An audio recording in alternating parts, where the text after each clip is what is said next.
Hello, everybody. Welcome back to the Boss Rush Podcast, a great place to play games and be better. I'm one of your hosts, Corey Dearigan. Alongside me, as always, is the PC Muscle Race himself, LeRon Dawkins. Hey, what's poppin'? Hi, LeRon. Hey, Corey. You feeling good? Feeling as good as I am? Yep. Feeling good, feeling fine. How'd that song go? I forgot. Feeling good, feeling fine, or something. I can't remember the line behind it. You're asking the wrong person. I know, man. You don't enjoy life. You don't know music. You don't watch TV. You barely see movies. I watched Deadpool and Wolverine, and I loved it. Your second movie this year in the theaters. What was the last one you watched in theaters this year? That was the first one I watched. The last movie I saw in theaters was the last 007 movie, I think. No, you saw Indiana Jones. Oh yeah, I did see Indiana Jones. Right. Yeah. Yeah. See, that's bad that I can remember that for you. That's bad. Josh is embarrassed to be here. Look, LeRon, I told you before we started recording, I feel like the trajectory of Iron Man 2 where Tony Stark's drinking that nasty green juice to stay alive, and then he found the what was it called? I almost said unobtainium, but that's the weird non-existent. Unobtainium. That's that weird thing that's an Avatar, right? The element that they're trying to mine. So that's how I feel. I feel like Tony Stark and Iron Man 2 at the end. Anyways, also here is my pal, the Jotun Toten Vault dwelling mayor of the Deepstone Crypt, God slaying, witness vanquishing Josh Finney. You brought all my nicknames. I'm so happy. I did. Remember when we had a shirt with all your nicknames on it? I do. I remember when we had somebody write in for episode 100 who kept a list of every single nickname you gave me through the first 100 episodes. I know. It was that was a time. I need to start doing that again. I need to start being more creative with nicknames. It was very funny. I've also only been to the movies like 2 times this year, though, LeRon. I haven't been to the movies that much. Like Walking like my back. No, well, hold on. My boyfriend. I'm on Team Corey for this one. My boyfriend is a cinemaphile, so like he loves going to the movie theater. But then again, like he teaches and his field is cinema and arts and entertainment and stuff like that. So he has to go. So like I've gone and seen quite a few movies this year. But I mean, like typically I just wait for those damn things to come out in digital release for home viewing, because I feel like my home entertainment viewing is much better than 90% of the movie theaters are out here these days now, Look, because I didn't spend all that money on this giant 65-inch TV and this nice soundbar to leave the house. I just asked how many new movies you saw this year. I've seen one, and it was great. Worth it. I didn't ask you how many times you got out the house to see a movie. I mean, I could tell you to go touch grass, but that'd be mean. I touched grass today. I went for a walk during lunch at work. You did not touch grass during your walk. Sure, I did. I walked. You literally stooped down and ran your fingers through the grass like Ghost of Tsushima. I didn't pick flowers or anything, but I walked through the grass to get to the sidewalk. I'm sorry. I'm being really punchy tonight. I'm sorry. I'll tone it down. We have a special guest. Why am I showing out like this? I know. We do have a very special guest tonight. Returning to the show, the CEO of Something Wicked Games, former Bethesda producer, storied game developer, Jeff Gardiner's here. Jeff, welcome to the show. Welcome to our back. Welcome to our hot mess. First time. Welcome to our hot mess. Yeah. No, I don't know if I can keep up with you guys. So my name's Jeff Gardiner. I worked on a couple of games prior to my 16 years at Bethesda Game Studios. One of them was Fantastic Four, and there's a big call out to the Fantastic Four movie in the Deadpool Wolverine movie, which I was really excited by, and I don't want to spoil for anyone. I started at Bethesda in 2005, and I worked on Oblivion and Fallout 3 and Skyrim, lead producer on Fallout 4, and then project lead of Fallout 76. So I have a lot of miles under my belt and a lot of gray hair from those projects, but they were all wonderful. So we'll answer whatever questions you guys are throwing at me tonight. Awesome. We have plenty of those from the audience, and I'm sure from all of us. But we're very happy that you're here. This is great. Josh, you're the huge you're the huge Elder Scrolls Fallout. You're probably the biggest fan out of all the three of us here. Yeah, I mean, I don't want to I don't want to focus too much on that for Jeff. But I think one of the big things I would wonder, as someone who, you were jumping back and forth from, the world of Tamriel to the Wasteland, what's the coolest thing about being able to do different projects in that world? Like, Cyrodiil feels like it was very inspired by like kind of like medieval Europe architecture, and then like when you get into Skyrim, it's very obviously Nordic and Scandinavian influenced. Like, what are the benefits of getting to play in those different worlds? And like, I guess similarly, in Fallout, getting to explore different regions of the East Coast. Um, it's funny. I was talking about this the other day about the influences well, especially the Elder Scrolls, because Fallout. We picked the locations for Fallout based on what we knew. So I'm sorry, my camera's so blurry. I look like I'm a soft filter from the soap operas in the '80s to hide my gray hair and wrinkles. It is not that. I'm gonna try to turn it off again and fix it. Um, so on the Fallout games, Emil Pagliarulo, who is one of my dear friends and was the design director of the Fallout. When we set them in DC, we are located in Rockville, Maryland, um, and um, and so we set it in Washington D.C. So we all lived here for Fallout 3, and then Fallout 4 we set it in Boston because Emil is from Southie, believe it or not, Boston, Massachusetts.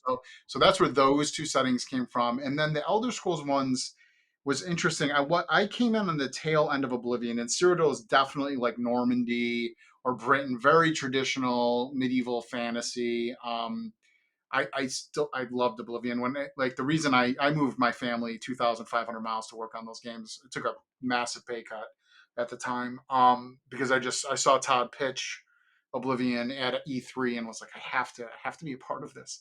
Um, anyway, we got so then I don't know what the thinking was or how they chose that location, but Skyrim was very Nordic, right? It's big mountains and snow, and we made a big push to make it feel very Nordic. Ironically, I was remarried and took my second honeymoon to Norway right after Skyrim, and I was like, oh, this is really like really like Skyrim. Anyway, and so when you go to those locales, we had I think one of the most important things in a video game is and we talked about this a little in the pre-show, is to fall in love with what you're doing, and you pick your vibe and you try to describe it very simply. And at the time, believe it or not, it was Conan the Barbarian. Todd had a little Conan the Barbarian statue on his desk or in his office somewhere, and he talked about his love for the first movie. Now we all saw that as teenagers, right? Like I remember telling him my stories. Like I was in my grandmother's house. I was like 12 years old and flipping through cable, and this was when the cable was like a box and a little slider that hooked up to the TV. We didn't even have it in my house at home, and my grandmother had it. And it was like 11 o'clock at night, and I turned on Conan right in the beginning. Like I found it right in the beginning. And as a D&D nerd, I saw like that opening sequence with them riding through the snow and killing the village, and I just watched the whole movie, and it's a huge inspiration for that game and a lot of what I've been into my entire career. Sorry for the long-winded answer, but so those are the that was the and so when Todd said Conan Byrne, it's like, oh, you got to be kidding me, that's my favorite movie of all time. He was like, what? And I was like, oh no, I love it. So anyways, those things that stick with you when you're a kid, I think, are often inspirations for art in your adult life. That's sort of how we. So obviously, I'm still Wyrdsong, and a lot of Wyrdsong is inspired by stuff that I was into as a kid, old heavy metal lyrics and weird notions of how the world works, and it's been fun to work on. Yeah, that's kind of where I want to go next with this is, how did those experiences working in worlds that were already, in some way, shape, or form established, before you got to Bethesda, or before Bethesda had the rights to develop Fallout, for instance. What is it like going and getting to create your own world after playing in somebody else's playground, so to speak? So, well, my career trajectory has been, my first game was a remake of Defender, which we were talking about Tower 2600 games. My second game was Fantastic Four, And trust me, you don't get to make a lot of things up when you're working on a Marvel IP. They're very strict, and this is even pre Disney owning them. They were still very strict. And then I go in, and help Todd and Emil and others at Bethesda, ship all those games. It's been super. One of the reasons I did this is because I just wanted to work on. I have a very deep creative impulse that over time in careers, it waxes and wanes. I was blessed to be able to, because I was originally a designer, and when I went to Bethesda, I was the producer of the design department. And so I got to work with designers and creatives. I got to shape a lot of those games, especially through Skyrim. I spent a lot of time playing the game. There was a small cabal of main tastemakers on Skyrim. That was myself, Emil Pagliarulo, who I mentioned, Todd Howard, and Joel Burgess, who is now also departed and at a studio called Soft Brains. And we would all meet in his office and figure out what we needed to fix on that game in the last 6 months. And it was a privilege and honor to be a part of that, right? And you can thank me for why Dragon Bones weighed so much, for instance, because I like something in the game has to be hard to carry. So he made it Dragon Bones, and that was literally got in a fighting match with the lead producer of that, like a shouting match. He's like, "This is terrible." It's like, no, not everything can be that way. Anyway, it's they're big, they're supposed to be heavy, and there's got to be a penalty to something at some point. You can't just give the player everything they want all the time.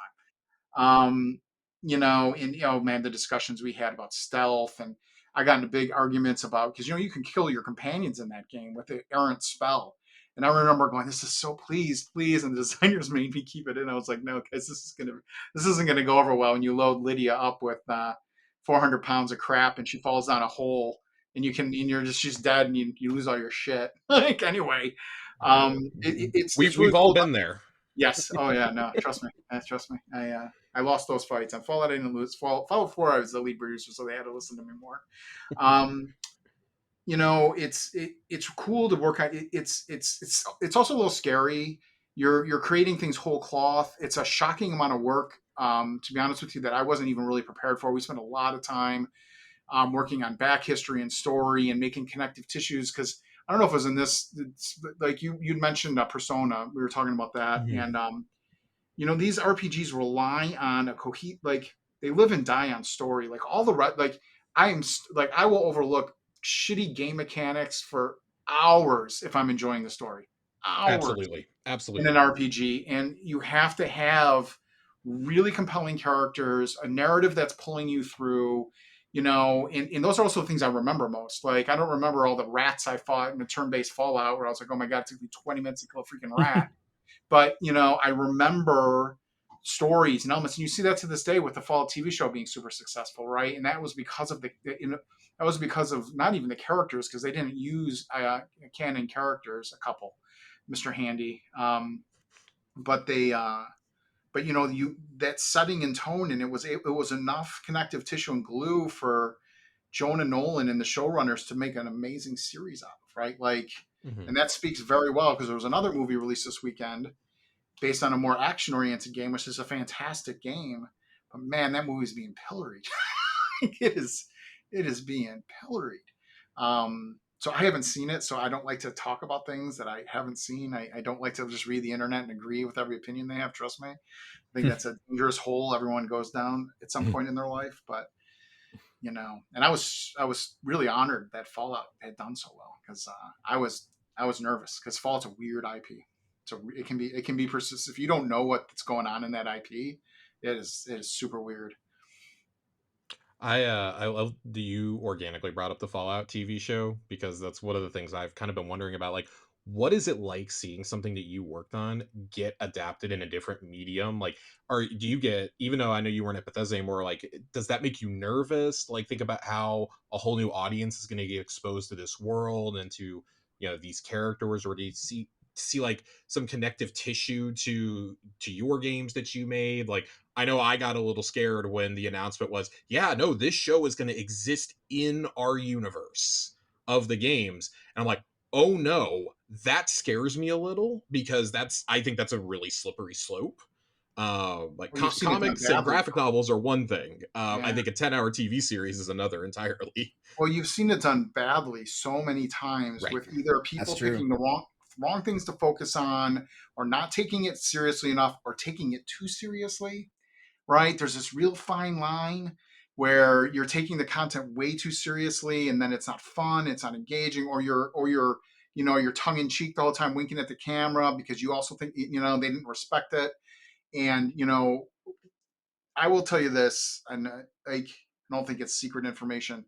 We were off. I know because I was in the room in a lot of these talks, and I sat next to Todd for 10 or the 12 of the 15 years. Literally, our offices right next door to each other, and they people wanted to do a TV show, and I don't know if people know, but the board of ZeniMax at the time was all Hollywood. It was like not Michael. It was I'm going to space on a couple of them, but it was Jerry Bruckheimer and this. Oh yeah, Jerry Bruckheimer was on it. Les Moonves, the guy who used to run CBS. There was Harry Sloan, who's also, you can Google him later, is a very big Hollywood guy. Robert Altman himself. To see how my camera finally started working. Robert Altman himself was he's married to Linda Carter, so he used a lot of ties into Hollywood. She's fantastic, by the way. They so anyway, they had a lot of inroads there, and a lot of people asking to make these shows. And they said no, constantly, no, because we always were like, we looked at some of these at the time video game adaptations have been pretty bad, like a lot of them. And finally, when we heard about Jonah Nolan, and he was doing Westworld at the time, and obviously Christopher Nolan's brother, and we all loved all of Christopher Nolan's movies. I was like, holy shit, dude, this is huge. And this was I was just one of many people chatting with Todd about this. I was far from making decisions on this stuff, but it was interesting to see that. And then when Amazon wanted to do it, it was fantastic, and we were like, how much better can this be? And then we found out he was a real fan of the games, like he played the games. I think he did some shoot or some trailer for it or something they announced, and he talked about how he played the games before he got big in Hollywood when he was first out there and stuff. Anyways, you couldn't have a better person do it than someone who had played the games and took them seriously. And it shows in this. I mean, I love the show, and I couldn't believe the reception of it. And then it got nominated for 16 or 17 Emmys or something. I was like, oh my God, this is beyond the pale. And it's great. It's fantastic. And it's scary. It's again scary though, right? I pick up on all the little, between Fallout 4, where I was a lead producer on, it's Fallout 76, which I was a project lead on for 3 years prior to it shipping, and then about 2 years post it shipping. I was 10 straight years in Fallout. I spent a minimum of 40, a minimum of 40 hours a week on Fallout, oftentimes 70, 80. It's the only game I played. There's a quote of me, and it was taken out of context a little, where I was at some E3 or something, where I said, I've played Fallout 4 for 400 hours. Right. And people thought, oh my God, it's a 400-hour game. I was like, no, you don't understand. When you're making games, you play, you might be playing the same 1 hour 400 times, right? And that wasn't the case for Fallout, but it was just, you just start over and over and over again, and it was a decade. And that's why Wyrdsong, by the way, is not post-apocalyptic. I was like, I can't do this anymore. I was like, I need to go back into fantasy land. No way. So I picked, and then you watch it and listen, I'll be honest, I'm texting with people it's great. You're texting. I'm still buddies with everyone there. I'm texting with them. I'm seeing them at the premiere. It makes you sort of sad because I'm not there anymore, and I see Emil and Isfan and Todd at the premieres and stuff, and you're like, but I'm so happy for them. And honestly, for video games as a whole, we need video games. And when I started, we looked at I don't know if this is politically correct or not, but we were the redheaded stepchild of entertainment for a long time. When I started in early 2000s in Hollywood, I was living in LA, and I'd go to these parties and stuff, and I tell them I make video games, and you're like a passing curiosity, right? And now when you say you work in video games, trust me, they'll talk to you more than they'll talk to some TV runners and other things, because video games have taken so much mind share and so much of the consumer spending. But anyways, at the time, it's just great to see that there's the stories and worlds we create are as respected as I'm not comparing it to Star Wars or to Lord of the Rings. Please don't take this out of context. But they're in the conversation. The worlds we create are in the conversation now. There could be Fallout shows for, you know what I'm saying, fan fiction, all the rest for 50 years, just like Lord of the Rings. There really could be. All right. I'm not saying there will or won't be. I'm not a prognosticator, but it could be an IP that, your grandkids are playing. Like we're still talking about Lord of the Rings, and that was written in the 40s. So you just don't know. Yeah, I like the I thought. feel bad that LeRon and Corey are sitting here listening No, to me. look, I have a question. Go Because ahead.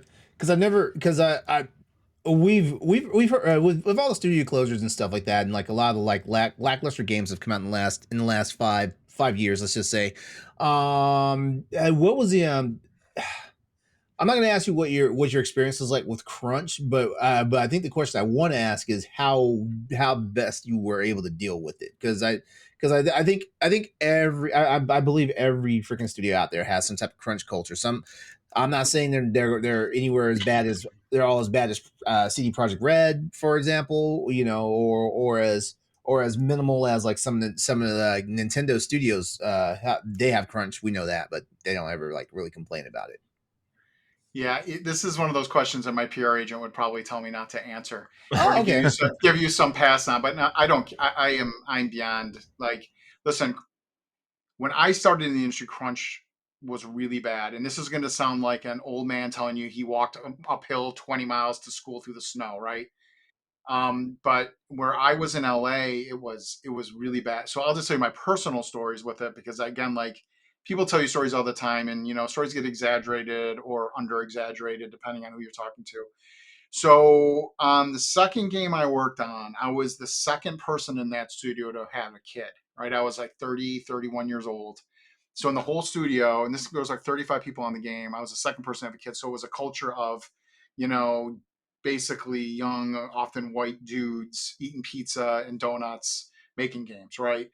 And they definitely found people who loved games. Like, I grew up on games. I love games. I can tell you my whole origin story someday. It's long, and I can make it exciting. It's pretty boring. But so we were finishing this game. I'm not going to name which one, because I don't want to get this. I'm trying not to, like, it's a long time ago, but I would come in the morning. So Corey's going through this now with the 3-year-old, but when you have I had a baby, like a literally newborn, you don't sleep for like months, or you get 3 hours and you're like, man, I'm feeling good today because I got 3 hours, right? And the crunches back then were 6 or 7 days a week, 10 to 12 hours a day. Often people would stay in the studio, like they'd sleep there. Now, again, you have single dudes like didn't give a shit, they're all but showered in days and no one cares, and all bleary eyed, just drinking coffee. I think Red Bull was barely even around. That's how old I am. But anyways, I had the executive producer from the publisher in my office every day when I showed up at 8:30 waiting for me, Damn. giving me the snake eye. Yeah. Wow. So no, at Bethesda, there's two different kinds of crunches. There's implicit crunch, where they tell you you have to be here, right? And there's also death march crunches, where no matter what you Sounds do, bad. yeah, we call them death marches. No matter what you do, it's not going to end, and it's not going to result in good results. But so those are the death march level crunches, where you're just working hours and hours. And there's been so many studies on the productivity of this and how terrible it was, and it was a thing. People forget there was this letter there was a wife's letter written to EA that got out and went viral. So I remember that. I remember I that. remember this. like, this actually changed, like, the state of California got involved and changed the way electronic arts managed, because the stories that were the worst were the stories when I was in LA. I don't care anymore. This is so long ago. This is out of electronic arts. Those are the stories. We would be interviewing like junior designers and stuff. Often they come out of QA, and they made what I went through look like a candy land, right? Huh. Like, oh no. So anyway, so this is the early 2000s. Now, Mhm. over time, what happens is then there's implied crunch. An implied crunch is not where you're mandating it, but every game I have shipped, there are people who love the game. We talked about this earlier, and who put their heart and soul into it, so they will put more hours in. So the problem with there's two different types of crunching. There's I fucked up my schedule, or what I promised someone, or I didn't understand how to to properly allocate things. And now we have to all work hard because your producer, director, whoever is an idiot, right? Or a liar. And then there's I love this game. So then there's the other view is games are art and art's never finished. And this is an important thing I think that gets lost a lot, right? Ask anybody who writes novels or paints little miniatures or works on TV shows or anything like art is never really done. It's never perfect. And you can always find new grammar to fix or things to, new shading to put on the character you're working on or whatever. And then when you have a deadline, the only way you can do more work is putting more time in because you have there's this date that's coming, right? And it's coming at this, and the only way is to go wide. So that happens in the implied crunch. And so there's always about 10, 20% of people who put a lot of hours in. Now you have to, what you do in a studio in Bethesda, I was always very happy with how it worked. And there was some rumors out there that came out a while ago, but that was in a different department that wasn't run by us. We didn't manage. But Bethesda, we worked hard, but we also were rewarded for those games and we loved them. And that shows in the product, right? Mm-hmm. So the people who did that, it wasn't like you were forced to do it, but you did it out of love and care for the game. And the two things as a manager you have to do with those people is you have to make sure that they're rewarded well for it, and you help them when you can and keep an eye on them. Because we've seen people burn out just by self-inflicted crunch. So anyways, that's a very long-winded answer. I've seen it a lot, and you want to, it's hard as a creative to go, this is due Friday and it's not quite done, but I have to put my pencil down. Right? It really is. And somebody who loves what they do is going to put more hours in. But you also have to protect those people to make sure that you're like, hey, this is good enough. It's time for you to go spend some time doing something else. Anyway. I love hearing you say that like at a certain point you have to know when to put your pencil down. I used to do a lot of freelance video shooting and editing in my early 20s. And my mentor was one of those like perfect, absolute perfectionists. He'll stay up till 5 a.m. when we got to have something submitted at 8 a.m. Because he's going to work on it until the very last second. And it was something I had to kind of learn for myself because I was never taught that. Like he was very much one of those like, it's never finished. It's never going to be perfect, but we got to get as close to perfect as possible. And I'm like, man, it's good enough. It's not going to get better. Like we're not going to get it any better. Me trimming, 0.2 of a second off of this transition is not going to make or break if this client decides to hire us for a full-time project. No, and actually in video games, that 0.2 of a second can result in 100 other bugs that no one understood was going to happen because you took that 0.2 of a second out. Because you're working on projects with hundreds now these days, sometimes thousands of people.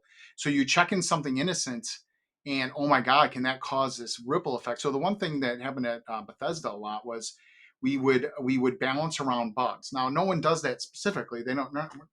People at Bethesda are very smart people and they know their craft very well, right? But the problem is there's a bug in the code. And somewhere in the code, the gun damage is doing 2/3 what it normally does for whatever reason. Its armor resistance is too high, or bullet trajectory is off, or there's somebody fat fingered a number, a million reasons, right?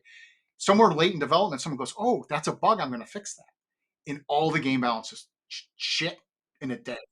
And then the person or people responsible that don't know what changed often, and they're panicked, like, why am I getting killed so quickly? Right. So this is the thing when these projects get big is things like that can spiral out of control. So and then the other thing that struck me as you're saying is there's this thing we call, and I'm sure this is well known, but it's called the 80-20 rule.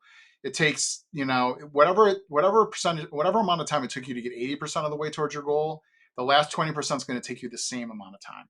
And I actually find that to be a little disingenuous because my experience is it actually that you can never get to your goal. Every time you get closer, it takes you longer. So every percentage better you want to get takes even longer than it did to get to the first 80%. So of that last 20%, you go 80% through that last 20%, and this same rule applies again. And then you get 80% through the other 20%, you're taking these fractions and you're dividing way down. It's like the difference between a 4-minute mile, like a 4-minute, 5-second mile, and the difference in a 4-minute mile when you run. Is like those last couple seconds are really, really hard, and it's the same thing in any kind of art or game development. Like so when you're describing is towards the end, when you're shaving fractions of a second off, like, yeah, it will make a difference. And you have to ask yourself, are you competing with somebody else who's doing that? Because if not, stop working. Step away. And yeah, but that's what you saw often was the games were, the whole is always greater than the sum of its parts. We put so much in those games, we couldn't do those last 5% because we had so many systems in the game. They were so interconnected with one another that you had to sort of step away at 80, 85%. But again, there was so much in those games, people just, you get lost and you stop. You don't care. You don't care that the cloak's clipping through the pauldrons of the armor. You don't care because you're having so much fun in the game. Anyway, I think a lot about video games, and I can talk in an ADHD fashion all night long. So I'll try to stop myself. No, that's great. I'd rather have this long winding answer than just like 3 or 4 words. Just I just how love I what tend to I be. love what I do. I really love what I do. I can't describe. I very privileged and blessed to have be able to make games. Honestly, I just love it. I really do. Let's keep the love train going then. Okay. Is there like a favorite I don't know, zone or like character storyline that you've gotten to do in your time, like just out of Well, all your projects? the first one that pops in my head is the Nick Valentine stories. I absolutely love the film noir nature of those. Mm-hmm. For the Elder Scrolls, and remember, these are just ones that I participated in. I definitely did not write these. Again, because I have a man crush on Emil Pagliarulo. He did Dark Brotherhood and Skyrim and Oblivion, and those stories are so good. I mean, My boy Lucian LeChance is in yeah, that yeah. storyline. Emil has this unique ability to he understands that. Him and I talk a lot about this, and for me, the number one function of entertainment is to entertain. And I know that sounds crazy or so simplistic, but when I watch, read, listen to, or play something that doesn't entertain me, it doesn't matter how good it is, I'll get bored. Or just so we talked about Ghost of Tsushima, like at the end of the day, all that stuff we talked about, like it's a fucking great game. Like it's a visceral feeling in your gut, right? And so this is I call it the Shakespeare trick, because like I am a big fan of Shakespeare. I named my company something with games is after Macbeth. Like, so Shakespeare did this too, where he put all these like esoteric salient things in, and there's all these people study Shakespeare for 400 years, right? Because there's a lot there. There's a lot to unpack. But at the time when he wrote those stories, they had sex and violence, and they were super entertaining, right? Like they're some of the best stories ever written because they were super entertaining. And so, but if you lead with the stuff that is the subtleties, you lose too many people. So, anyways, that's sort of one of the tricks. So Emil's so good at that with Dark Brotherhood and all the stuff he's contributed to in Fallout 4 and Starfield and his whole career. Honestly, he was on Thief Games, and he's just fucking fantastic. So Yeah, I've loved seeing Emil talk a lot about Starfield in the recent months. It's been fascinating to see him, do interviews or even share on socials, the design process and the kind of the thought process behind that game. When you said you spent probably about 5 years cumulative on Fallout 76. Yeah. And Three then post and two, or 3 pre and 2 post. Yeah. then went on to found something wicked. Mm-hmm. Was it hard to transition back from a live service game to a single player mindset? Oh my god, dude, I was so happy. I was like, oh, thank God. Like, and I guess kind of conversely, was it like really hard? No, listen, well, I had done majority of my, so I'm 20 couple of years in, 22, 23, the majority of my career single player games. Mm-hmm. And I play mostly single. So I grew up in, again, like before multiplayer was a real thing other than putting quarters in an arcade next to some dude playing Street Fighter. So games for me are my alone time, right, to this day. So it's hard for me to play games. My wife gets really mad because she likes to play games together and stuff. And I was like, this is like a couple hours a day I get to myself. So the amazing thing about live service games was you were constantly in contact with the community, right? Now, even when it was bad, it was fascinating because you were constantly communicating with fans of your game, both, on social media, but also through event. Like we would have closed door events where we brought fans in and got feedback that I thought pre and post shipping the game. We did a few of them that I thought were really fun and successful.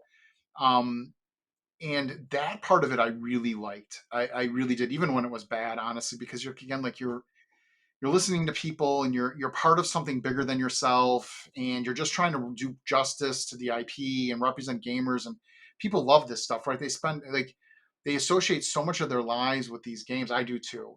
And you want to make sure that you're doing as much justice. You're never going to please everybody, but you want to make sure you're doing as much justice as humanly possible for the people who are really in your corner, right? Who want it. And single player games are different because you go in this hole for years, and then you sort of like tease it out towards the end and you announce it. So it's a very different process. But again, like you control, like I think just because I'm a fan of the single player game is why I more akin to want to make them more like desirous to participate in that. And again, like the gas games, and for anyone who doesn't know, that means games as a service, and I think it's sort of a dirty word at this point, but it's basically the other dirty side of that. It's like those games live and die by monetization, and it's not just that people are greedy and trying to get rich; they're very expensive to run and maintain. So you have to make sure you're bringing in more money than you're spending, or it's just as common business sense that the game has to go away. Yeah. Right. So, and as a lead of that, so the other thing that happened over my career is I went to this level where I am responsible for P&L. It's called profit and loss. And you're looking at all these spreadsheets and trying to tweak little numbers to try to make sure you're in the black, you're not losing money. And that part of game development is it's very important, and it's also sort of soul sucking. Honest with you. So you just, I don't know. I just wanted to sort of go in the hole and make a really fun game, and that's what I've been able to do. leave me alone. Oh man. Yeah, I can only imagine. I see on social media. I'm a pretty frequent tweeter and Reddit lurker.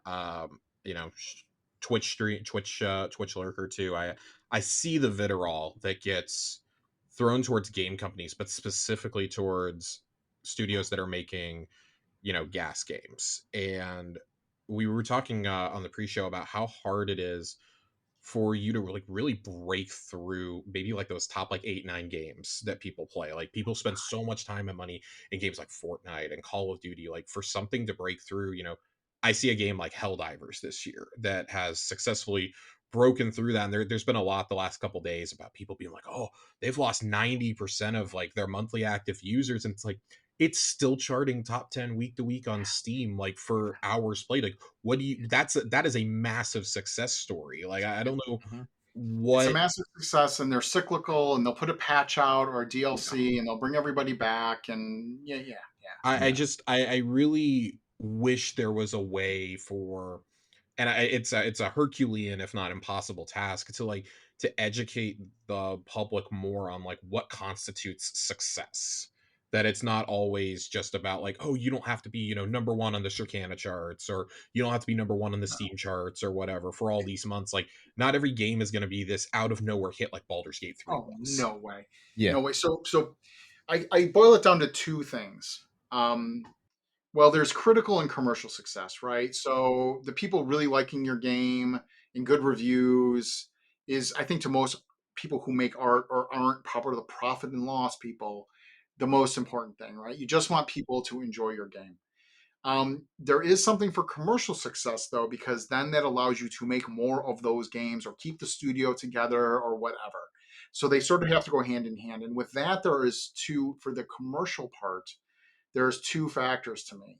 There is, you have to spend less, you have to make more than the game cost, right? Like it's just simple math, right? There's a lot of factors there. Like there's huge percentage of Steam cuts, and then in the old days there was physical media and they cost a ton of money.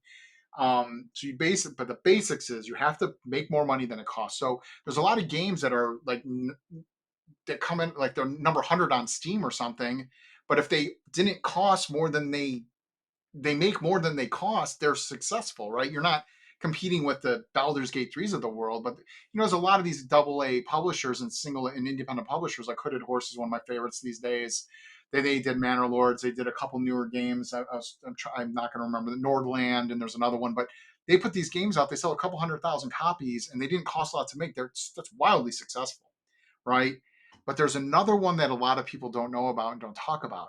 There's expectations. So if you're a publisher, not only do you want to make your money back, you set a financial or fiscal expectation on what the game's going to bring in. Okay. And this could be wildly more than the game cost. Often is. They're pure like entrail reading, tea leaf reading prognostications. I cut the goat open and its entrails fell out, and it's going to make this money. There really is. Don't get me wrong. The finance guys are probably going to get DM tweets about that. There's math that goes into this. I'm saying they do comparisons and forecasting and stuff, but it is because my experience of it is like I'm like, what are you comparing this to? Why are you saying this? Like so. Anyways, a lot of times, and what happens is these bigger publishers set their future budgets based on the expectations of what that game is going to sell. So even if the game ends up in the black, making money, if it's lower than the expectations, they consider it a failure. Newsflash. My Dead Space 2 remake. Yeah, so all of a sudden, like you're like, why did this happen? Why are they making decisions? Because what they do is they forecast their spending in the next year, and they go, we're going to have I'm making money up, like we're going to have $100 million in the bank to make these to ship and market these 4 games, and they didn't make that $100 million. So now they're in trouble for the future games, even though that particular game was more than in the black. It made its money back and more. Right. So that's the real dirty part of this is that it's the expectations that are put on games are often unrealistic. I guess I would kind of shift to sure. Obviously like the expectations from a giant publisher like Bethesda is a little bit different than doing it on your own. How has that been like trying to navigate that now as a studio director? It's so we're a startup. It's called Seed Series funded studio, right? So we set out to make a game. I mean, this is public knowledge, so I'm not, and I haven't spoken about it publicly at all. Really, we set out to make a big open world game, which cost a big amount of money, and we got our funding and set about doing this in early 2022 when the post-COVID glow was still. My joke is like you could walk out of your apartment and pick money off trees. Like if you were a pedigree game developer, it was not hard to get your game funded and money. This market is very different. So we had to do a round of layoffs in March, which was one of the most difficult things I've had to do in the games industry. I had to let go of people I very much cared about and friends, right? In a very difficult time to find jobs, and basically to do something called extend the runway, which means give us more time to find more funding, and we are still in the process of doing that now. We're still making Wyrdsong. We just had to pivot what that game meant and not expect to get like a massive check in order to finish the game.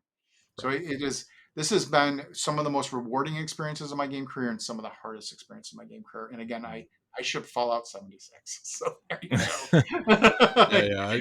We're not here to rag on 76. No, it's fine. I love the reversal that's happened on that. Yeah, game. So do I. Again, like that. I get asked all the time.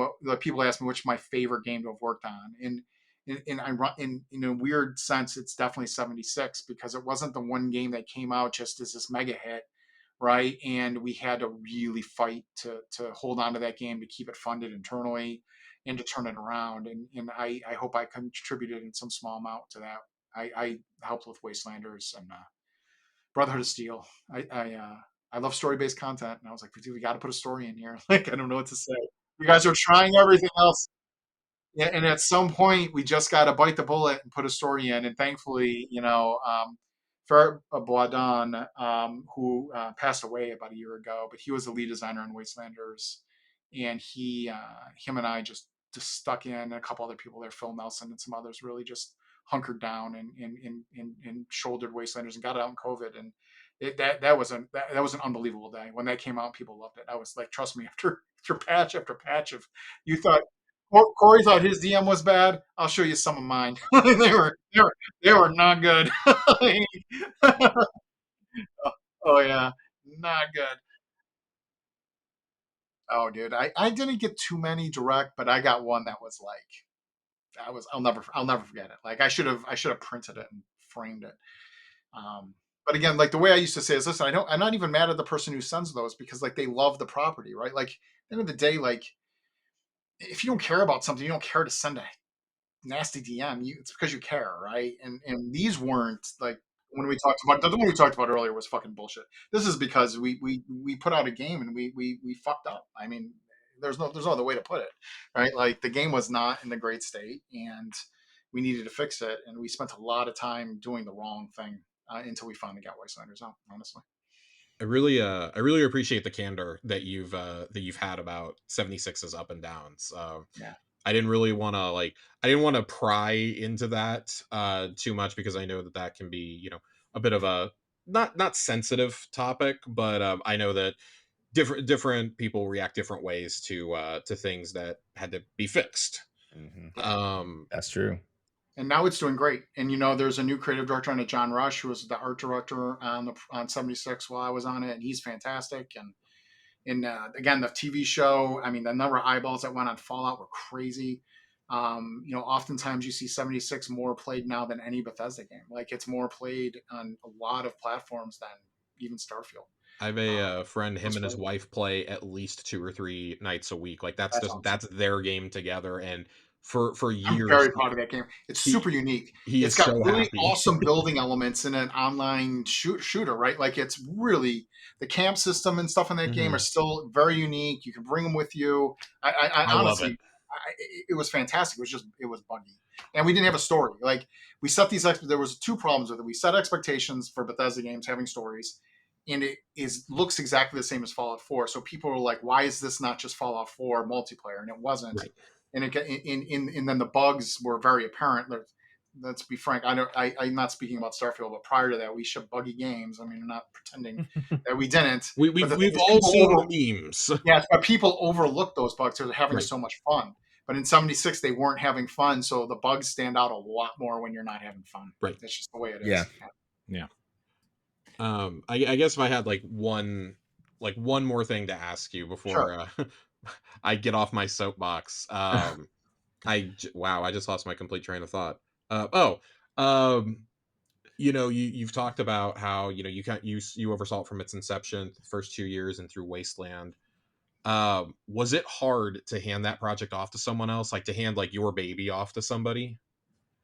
I guess it's not like a single player game. There's 2 sides to this too, right? Like this will talk a little bit more about the games industry, and there's obviously, you know, like there's a lot of, I don't want to get into the unionization, but a lot of studios have unionized in the last few months, and I'm surprised more people aren't talking about that, to be honest with you.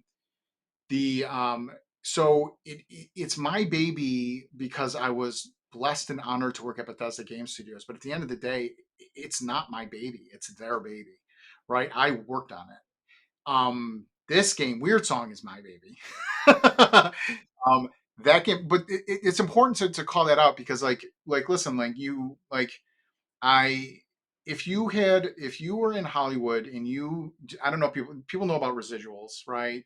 But I don't know if they know the extent of that. So the first director on the first Law and Order, you know, that TV series that's had 1,000 spinoffs, been around for 150 years. The first director who directed the pilot of Law and Order gets a check from every episode of Law and Order and every spinoff that's ever been made for the last 150 years. Jeez, that don't happen in the games industry. No, you're gone. And you know, we're not even seeing it in TV as much anymore with the pivot. No, there was a big fights in Hollywood with that over the you know, the streaming and stuff. So anyway, at the time I left, I was ready to leave Bethesda. Honestly, I was ready to go. COVID was fantastic as a gamer, and it was also horrifying as a human being. Sense at all. Like I played a lot of 100-hour role playing games in COVID. But it sort of made me realize, like I always had this fantasy. I was like, I'm going to retire, and that's all I'm going to do. I'm going to just play all the games I ever wanted. And then I got a chance to do that in COVID, and I was like, it's only fun for so long. Like, I'm going to go out and touch the grass every once in a while. Like, Jesus. But no, I'm like I said, I'm proud of the work I did there, and I'm really proud of what the folks have done with it since. It's great to see it continue to success. I'll be honest with you, you get a little sad. Like I was like, what would have happened if I was still there in that Fallout show, and what would have been my involvement in it? But at the end of the day, it obviously did great. So I'm happy for everybody there. I really am, and I'm happy to have moved on too. So both are true. I've got one more question. It's not so much a question. It's more like what advice would you give to anyone that's currently in like as a developer and stuff like that, and seeing all these ups and downs that are going on, particularly like Xbox is catching it right now, and a few other companies out there like Embracer Group needs to get their act together and stuff like that. Ubisoft, like, what are you doing? So yeah, just any words of advice for any of our developer friends that may actually be listening. Sure. Man, it is really, this is the biggest. I was talking to somebody today I can't name, who's been in the industry and active in business development for a long time, and I really enjoyed this conversation with this guy. He's like, it's the worst I've seen, and he's been in the industry since '92. He's like, there's been nothing like this. My entire life. Yeah, exactly. There's been nothing like this. And since 2002 when I started, I agree. Listen, the cost of games has risen dramatically. And listen, games still make what, $180 billion a year or something, so the money's still there. It's just going to fewer and fewer properties. There's this huge COVID caused this huge, and it's funny because over the last couple of years, I wish I could seen it coming more. You saw it coming, but not to this extent. So not only did COVID cause a bump in sales of games and amount of hours played, like, huge, right? I think that's one of the reasons why Wastelanders was successful, because again, it sort of followed on the heels of Doom. Remember when Doom Eternal was released and was beyond the pale hit because it was like the first game come out in COVID, and then Wastelanders came out. So you saw this huge upsurge in not only playtime in sales but investment, right? So all these people are chasing the money train, which again, like any bubble, sooner or later they burst. And it has clearly burst. And the cost of games has gone through the roof. You saw the leaks from Sony, how much those games have cost. The margins are so thin. And when the budgets are that high and the margins are so thin, people get really skittish. They get really skittish because it just takes one minor hiccup, like bad competition that day, like I don't know, solar flare that takes out satellites, and your game doesn't sell, and you've done a lot of money. Like, who knows? There's a lot of variables there. So anyway, and then what you see on the backside is what I didn't see coming. I don't think anyone really saw. It's funny. A friend of mine at one of these big publishers definitely identified it. You saw there was so many games delayed because of COVID, and they all came out at the end of last year. That's why we're all still playing. That's why we're all mystified of what our game of the year is. We're all barely, like, everyone is still going through their backlog from 2023, right? And so that hurt game sales badly because they all came out at the same time. There was like something like 50, 60, 70 AAA games came out last year, and the vast majority of them did not hit their numbers. Not only their expectations, but their sales. So it's like really bad. And you're seeing big publishers reeling from that. You're seeing them very skittish on investment. And it all makes sense. There's no blame. And the problem is that like most sea changes or tides, they affect the little people the most, and the little people in this industry are the game developers. They just are, and they're being thrashed about, and it's scary. It's really scary for them. Now it will pass. It will pass. No one knows when. The same person today said he's seeing green shoots, but it's still very early. And overall, the famine is still here. So while the field is still fallow, he's seeing hope. But again, like, those green shoots can take years, like, to actually grow into something. So it's really interesting to see. A lot of these publishers are going to have no catalogs for 26, 27, 28. They're going to have almost nothing to actually put out. And that's tough on a publisher too. Yeah, kind of like basically Sony's looking at the conundrum right now. Yeah, they're definitely looking at it. I mean, you've seen how we talk about the drip drop of certain games. Well, even having like one major release a year is better than none. Yeah. Right now, listen, not to be pure doom and gloom, but so the things that'll be interesting is how Star Wars, Outcast, Outlaws, whatever it's called, does, how Assassin's Creed, Dragon Age, Space Marine. So how the big hitters this year do. That'll be the first, I think, thing. So if those sell well, I think they'll get more bullish next year. If they don't, it's just going to stay the same or get worse. Then you're going to have some. I have no insight into this, so please don't take this as me breaking NDAs or anything. Sooner or later, they're going to want to do another console cycle. And if they think that consoles are going to sell the same as they did in COVID, that is never going to fucking happen. No. So if they do these expectations, if they cut the goat open and read its entrails, and they're saying we're gonna be 10% over what we sold in COVID. Oh my God! I feel like COVID console sales for sure were an anomaly because there was so much there was so much working against the consumer that it was insane. You know, like people were still like when the pandemic hit, and you know, like we had the Series X and S and the PS5 drop and stuff like that. You know, people were still making their actual regular paychecks and stuff like that. But once the actual like employers started like cutting back hours or even shrinking down workforce because, you know, like, hey, like nobody was in the building. So like, why do we have to allot for like all these workers and stuff like that? And then it basically, you know, like the economy, there was like, I want to say there was like 7 different factors going on with the economy all at once during COVID. And, and yeah, so people you had stimulus checks too. You had that too. Yeah, that too. You had stimulus checks. You weren't spending. You didn't need to fill your tank with gas. You know, you weren't going out to eat so much. Once you started DoorDash, and the guy that almost put me in the poorhouse. But you know, you're seeing you weren't going out to concerts. You had so much more disposable income. So a $500 console was like no brainer. Yeah. How many hours? I was like, oh my God, I'd get one immediately. How many hours am I going to get out of this? Right? It was great. Mm-hmm. But again, like plus you have like PC and all these other competing platforms now. Cloud gaming is actually sort of a thing now. Like I don't know what they expect to happen when they finally release these. But if it is, we're going to meet or beat COVID sales. That's fucking madness. Yeah. I saw, particularly in my friend group, I saw a huge shift away from consoles during COVID. Funny enough, to PC gaming. Mm-hmm. Yeah, well, you couldn't get them. Most of my friends went out and just built a PC at that point. Yeah, because the only thing that was hurting them was getting a graphics card. That was the only thing that was hurting them. And thank God, Nvidia was still producing the 1060 because that was like a champion for like 5 years for Nvidia. Yeah. Yep. In PC gaming is now the dominant. Like there was a few, like when early days, I remember people get another thing. PC gaming's dead. It's going out. Like that. It was a thing for nerds. It is over 50% of gaming now. Like so you can't. I don't know who told that lie. PlayStation is. That's why PlayStation is releasing games on Play. So Sony. Which it's a no-brainer. You know, releasing a 4-year-old game and it shoots to number 1 for all platforms. Yeah.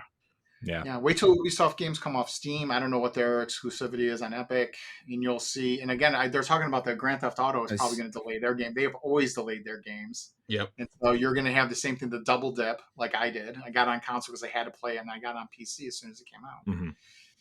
Rockstar. I shoot your good games. Especially I can be happy to say I haven't double dipped in quite a few years. I think Monster Hunter Rise was the last game I double dipped. Great game. Yeah. Especially if GTA 6 gets delayed, like, or you know, on PC like they normally do, like it's gonna be the 30 frames to 60 to uncapped is what people are gonna It's gonna be a huge jump. Yeah. Because we've seen PC gamers they're a stubborn bunch. They'll wait. Yeah. They won't buy a console. They're gonna wait. So. Oh no, I don't like. Just ask LeRon about Alan Wake 2. Quality these days that you can afford to wait. Yeah. The only reason why I have a PS5 is because I'm a podcaster. Yeah. The Sony exclusives are amazing. So are the Xbox exclusives these days, honestly. But the thing is, you can get them on PC. So, well, I remember calling it out on my Crossroads podcast show back when it was primarily a PlayStation podcast show. I remember calling it out that like games like Ratchet and Clank, Returnal, Ghost of Tsushima, they were all going to show up on PC, and I had people like hate mongering me in my comments saying, "Oh, that will never happen. Look where the fuck we're at. I called this shit." I don't know why anyone gives a shit who plays their games where. That's what I'm trying to say. That's what I'm trying to say. Of all the things in the world to get upset about, this is low on the fucking list. Yeah, I always you've got a pretty great life if that's one of the priorities to complain about. Yeah. Oh my god. Yeah. You're enjoying a game on a console I don't own. fuck you. Like, that's insane. I tell our audiences all the time, like, you know, like when a game comes out on a console that's not absolutely dedicated to come out on, or a platform and stuff, like, the gamers are fucking winning. Shut the fuck up. Like, especially now with like the gamers are winning. Especially with like cross-platform play and cross-save and all these things now too, right? Like you don't even have to worry about, oh, my friend is playing Call of Duty on PlayStation and I have an Xbox, and oh, our buddy has, you know, he's playing on the Steam Deck or whatever. Like, like that's the guy that needs to walk out in the traffic. Jeez. That did not come from my mouth. Oh, that did not come from my mouth either. That was LeRon. I tell people all the time. They know my socials are in the show notes. They can come find me anytime. We can have this conversation. Oh, jeez. You know, but I do want to answer a little more directly. Like, I really feel bad for people who are starting their career right now, or, you know, early in it. It's hard and it is scary. And you know, there are still people. There are still people hiring. You know, jobs are still out there. The thing that's scary to me is a lot of the remote work from bigger studios is waning. I saw this thing, like, most CEOs, they're trying to kill it by 2026. I don't understand that at all. I don't want to get into that right now. I like, if you do good work, who gives a shit when or where you do it? It mystifies me. This sense of control and dominance that certain people have to exert on one another. That's just my take. You know, we're full remote and my staff does fucking amazing. Like, it's not I don't need to babysit them. I treat adults like adults. It's amazing. But anyways, I feel terrible for them, and it's really hard. And you're going to see a brain drain. You're going to see people leave this industry. Watch. You're going to see a brain drain. They really are. If you want to see how you can become a Patreon producer, head on over to patreon.com/BossRushNetwork. The Patreon producers for this month are Adriel Munger, Austin Campbell, Celeste Roberts, Christian S., Sana Dierig, Francisco Santillan, Matthew Keel, and Todd Oxtra. Thanks for your continued support of the Boss Rush Network.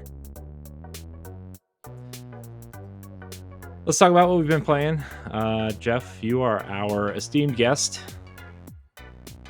I'd like you to go first.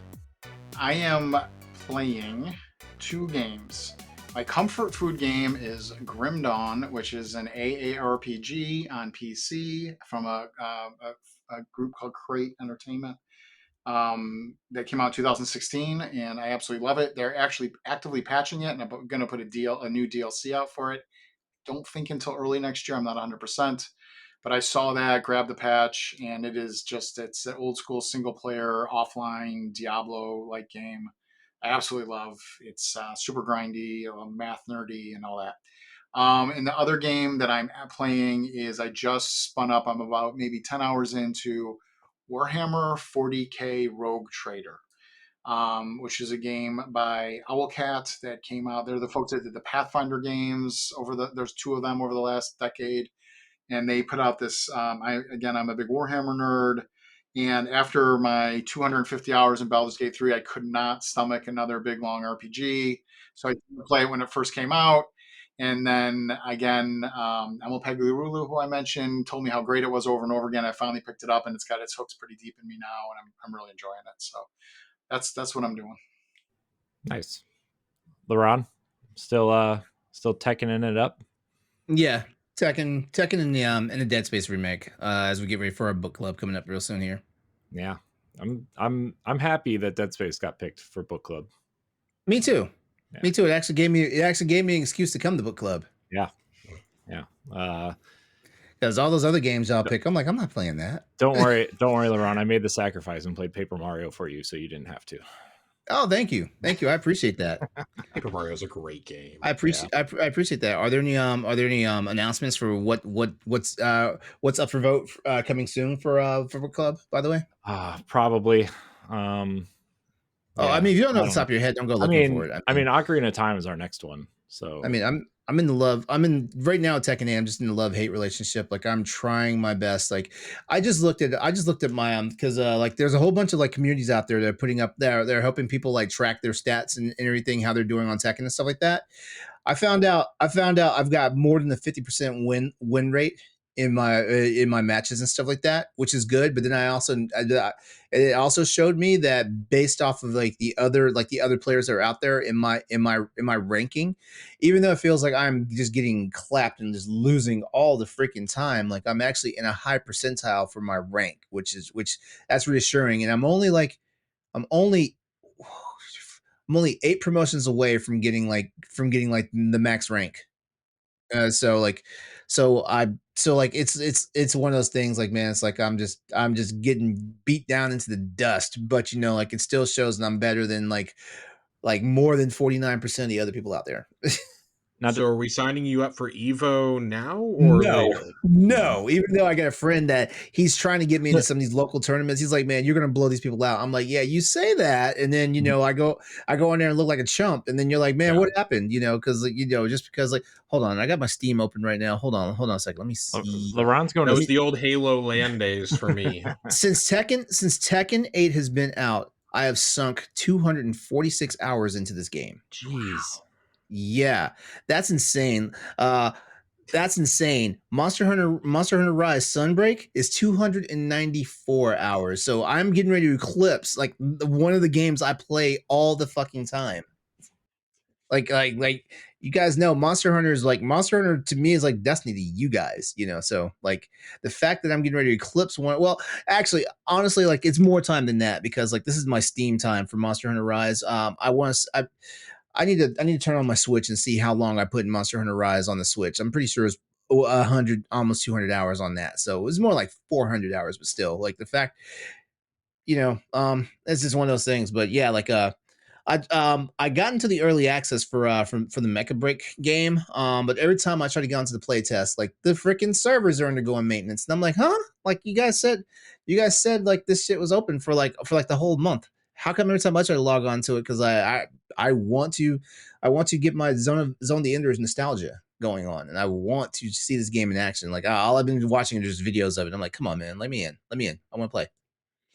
And I've reinstalled Final Fantasy VII Remake Integrate onto my ROG Ally, because I really need to get that, because rumor has it, like Final Fantasy 16 and Rebirth are getting ready to be announced for PC. That wouldn't shock me. We know for sure 16 is getting announced real soon, because someone broke the code and found this code name, in like in the Steam database. They've also like talked about it pretty publicly, saying that they're working on it. Yeah. Well, Square just wants to get the money they thought they were going to get on the PlayStation for it. Yeah. Yeah. I mean, in my opinion, Final Fantasy 16 did all right for the PlayStation, but I feel like at this point, like there was other things going on when Final Fantasy 16 happened. So Final Fantasy 16 had like, I want to say like a good 4 weeks, to bask before like hell just dominated it. Like all these other games came out and stuff like that. Like people were transitioning back to Elden Ring and transitioning back to Baldur's Gate and stuff like that. So like it was just one of those things. Didn't Zelda and Diablo come out around that time too? Which Zelda? In a 3-month span last year, you had Tears of the Kingdom, Diablo 4, Final Fantasy 16, and Baldur's Gate 3 all come out. Yeah, so I mean, it was stacked. I remember the days.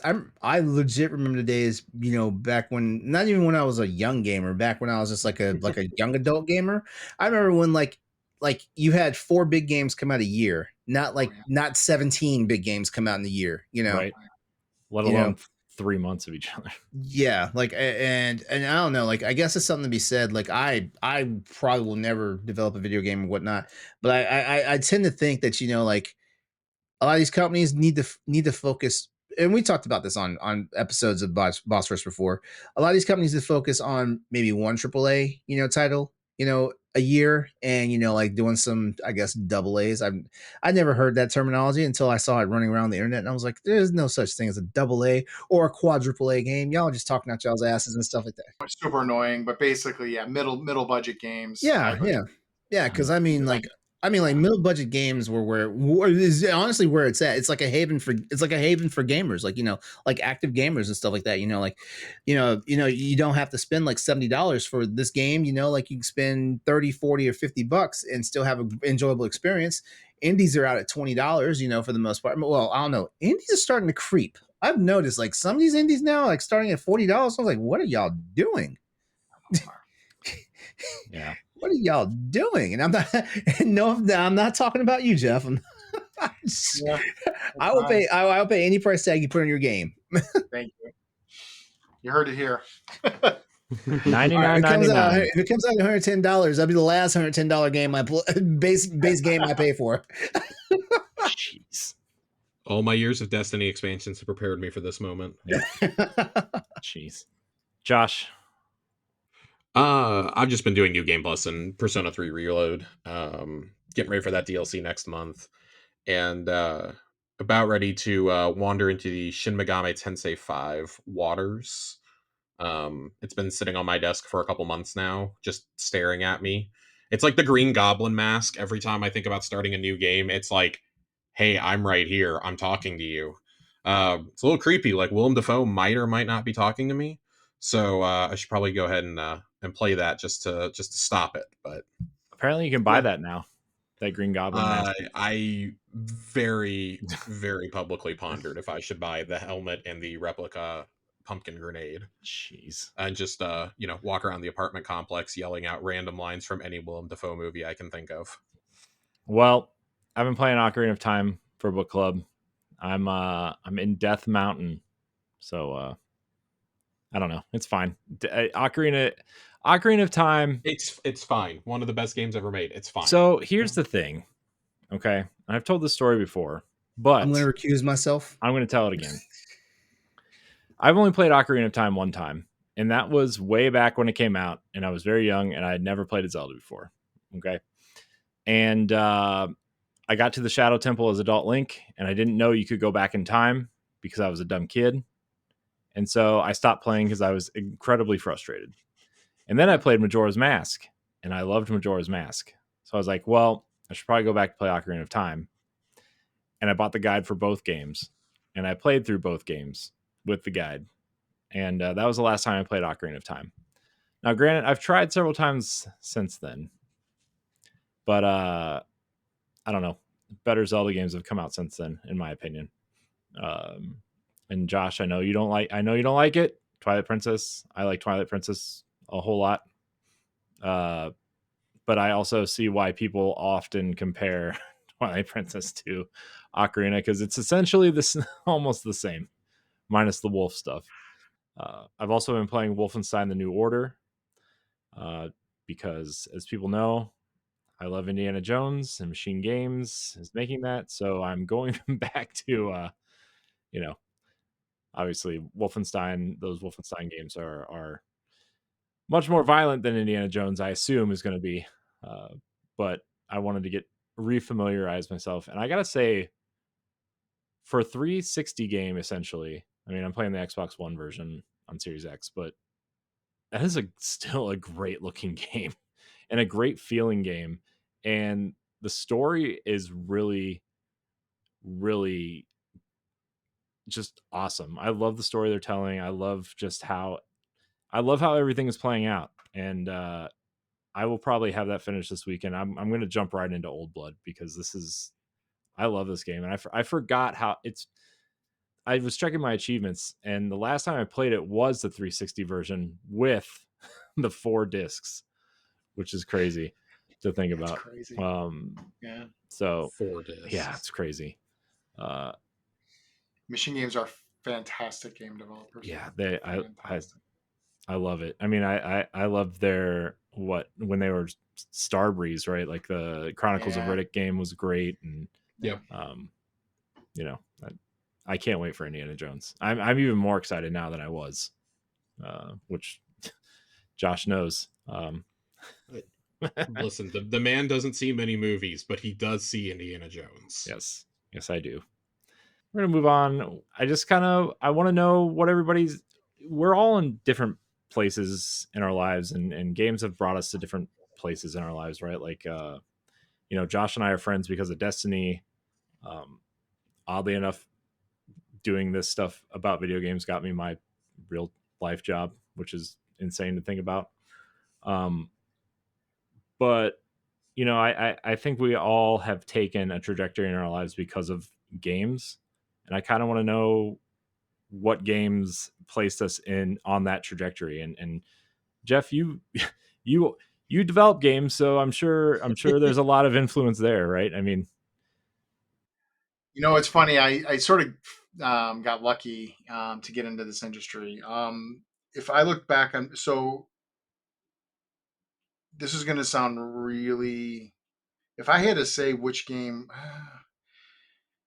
I thought about this question before, and I have some stock answers for it. But if I look at, if I look at what I grew up on, there's a couple that stand out the most, and one of them is going to be obvious, especially in the. So one of them is honestly Baldur's Gate 2.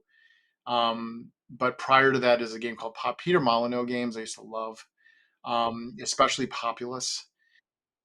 Yes, yes. I'm a huge so my story on Populous was I got it on the Nintendo 64, and I was a freshman in college and I was living in the dorm. It was my first semester, and I started playing it at like 8 or 9 in the morning. And my roommate goes to class, and then there's a heartbeat that plays during that. So if anyone doesn't know what Populous is, you're a god sim. So you're playing a god with all these little people, and you can make volcanoes and do all this stuff. And you're basically, I don't even know what the end result of that game was, but it didn't matter. I was just having so much fun, like blowing people up and doing volcanoes. And it's this tiny old, like it's not. I mean, again, like if you look at the graphics, I'm sure it was terrible, but at the time it was a very unique type of game. And I grew up on like Defender and Pac-Man and Asteroids and stuff. So this was the first game that like other than Ultima, for which a lot of people who make role playing games cite. This is one of the first games that sort of like the genre. You could see the genre changing. And anyways, I was a freshman in college. I was tripled in a tiny dorm room. It was terrible. My one roommate left, and I started playing the game. There's this heartbeat that plays, and it slowly increases as you get further and further in the game. Boom, boom, boom, boom, boom, and it's very hypnotic. And he came back at like 5 o'clock, and I was sitting in front of the screen, and he was like, "Dude, it's 5 o'clock." And he was like, "Have you moved?" I was like, "I haven't moved." It was like 7 hours later, I hadn't moved, right?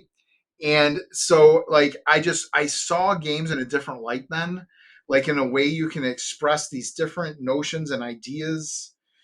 And then honestly, so I when after that, so I was a PC guy as a kid. I had this computer.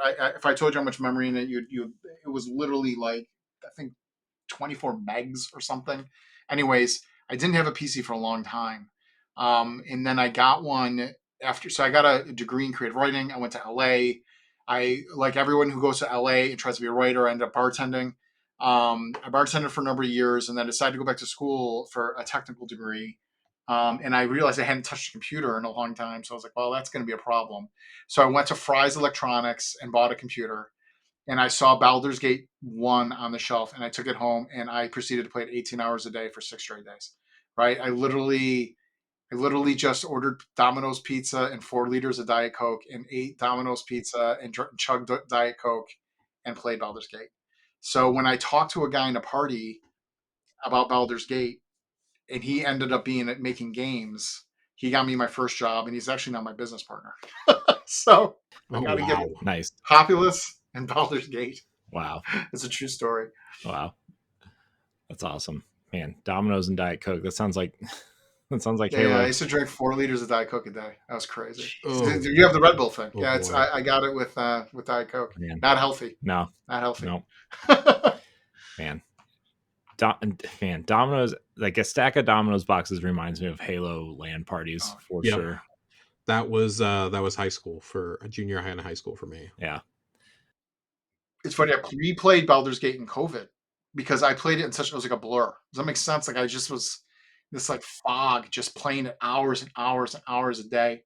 So I replayed it in COVID, and there was a couple false starts because the Beamdog versions came out that were remastered that weren't like 480 by whatever, like tiny horrible resolution. So they rezzed them up, and I played both Baldur's Gate 1 and 2 all the way through all the expansions in COVID because it's I think I literally wanted to relive that experience. I was like, oh, here we go. Wow. I didn't know the pizza. My wife wouldn't allow that. Oh, well. So it wasn't quite the exact experience. No, but I was glad they held up because a lot of times when you play those older games, like I think your it's Ocarina of Time. I think your Ocarina of Time is part of that, right? It's hard to go. Video games especially are hard to go back to because the technology has changed so drastically. I think that's the other thing that's happening in the industry now. It's like I'm playing an 8-year-old game. Games from 10 years ago. If the gameplay is good, it doesn't really matter, right? I think that's the other thing that's actually ironically sort of happening. And like you don't need the cutting edge graphics in every game, and we're not going from 2D to 3D or offline to online. Like there's hasn't been this huge leap forward in technology. It's been these slow iterations. So you're more than comfortable going back to like just playing Destiny forever or just playing, whatever game that came out 4 or 5 years ago. It doesn't matter. But back in the day, like 4 or 5 years even, you'd be like, the difference between Baldur's Gate 1 and 2 is pretty traumatic actually alone. So, Josh, what about you? Yeah, I mean, when I sat down and started thinking about this, there's probably like 2 or 3 games I can point to. The easy answer for anybody my age, I think, for why we fell in love with video games is Pokemon Red. My very first video game I ever owned was that. We were in Boston for a cousin's wedding or something, and her now husband was like, hey, to 6-year-old Josh, hey, why don't you go hang out down in my basement? And it was like decked out as a game room, and I'd never seen a video game before. And he had an N64 with Rogue Squadron in it. And I fell in love with it so much that like he was not hanging out at his own, like, before the wedding party. He was down there playing video games with me. So his mom and my grandma later on that weekend, after the wedding, went to a flea market went shopping, did something, bought me a black and white Game Boy Pocket and Pokemon Red because the person at the counter swore it was about to be the next big thing. And I think my life changed forever. Like I fell in love with it. Every friend I had in grade school was because of Pokemon. It was because of Pokemon. It was because of N64.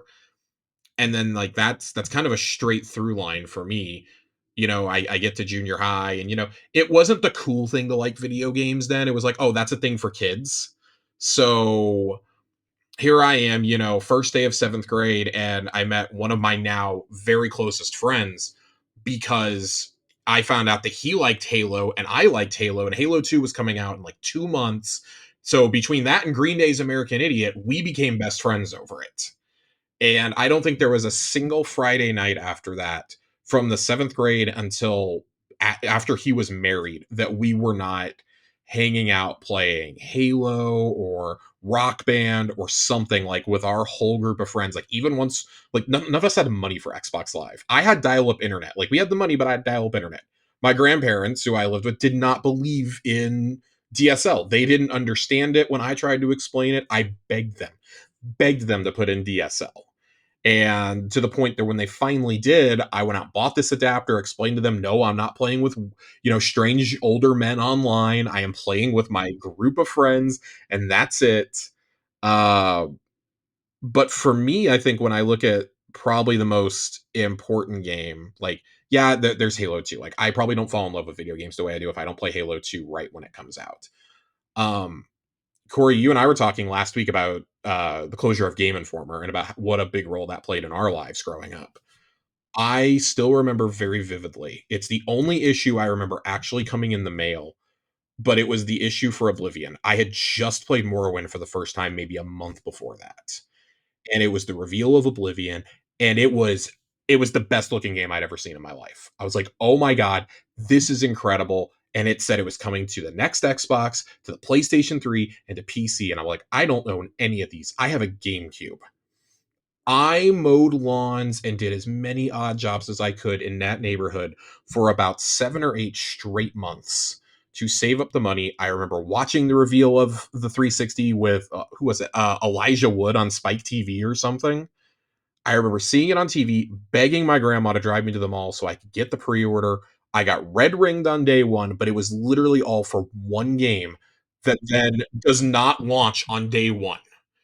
It was my first experience with a game delay, and explaining that to a 12-year-old kid, I did not understand why this was happening to me.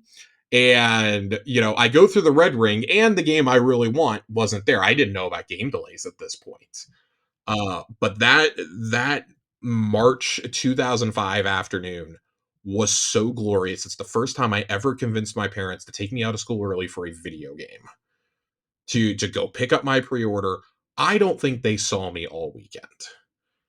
It is the first time I fell in love with an RPG, that I fell in love with a fantasy world that was not like, I'm coming off Peter Jackson's Lord of the Rings trilogy. Like, high fantasy was the coolest thing in the world to a kid like me.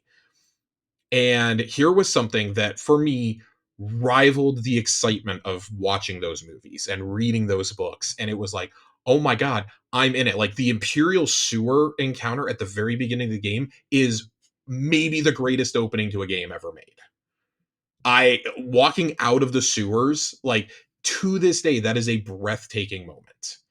That is still like one of the, like, you're set up to think like, oh, this is gonna be like a dungeon crawler or something, and you walk out and you're like, oh my God, this game is so much more. You see an Oblivion Gate for the first time, you're like, oh my God, the whole Burma section with the Great Gate.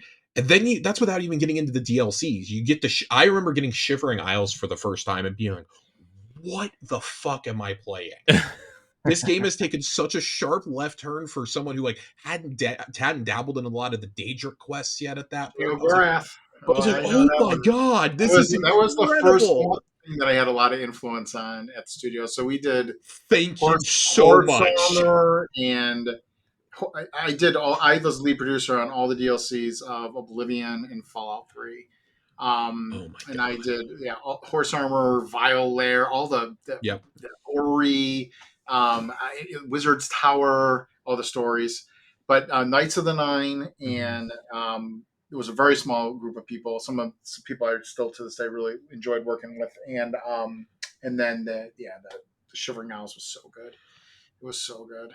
That playing that game was the moment, because I mean, I'm playing like that and Halo 2 within an 18-month span for the first time. When you look at the DLCs of Bethesda, they're really interesting, because listen, the one thing we did is they were done in order. Back in the day, like, there was a lot of layoffs, so you're seeing it now, but they were more cyclical. So a team released a game and they couldn't afford to keep everyone on staff, so they laid off people. Having at so many studios. So what they did at Bethesda, and this was the brilliance of the management at the time, they made the DLCs to keep revenue coming in, to keep the people employed. So it was really just designers and artists, very little tech, right? But it's then the interesting thing about creativity is when it's limited, it's actually better. If that makes sense. It's so it was we didn't have new tech to add in, very little. So we had to do what we had with the tools that were given, and it was really cool to see. And when you look at Bethesda's history, like you look at Sheogorath, and then you look at some of the best Fallout 3 DLC, and then all like the pit. I think the Far Harbor for Fallout 4 personally. Far Harbor, yes, Far Harbor. And then you look at, and then I'm spacing on the Skyrim one. Dragonborn. But you look at those, and there's some of the best content that Bethesda does. Is 100%.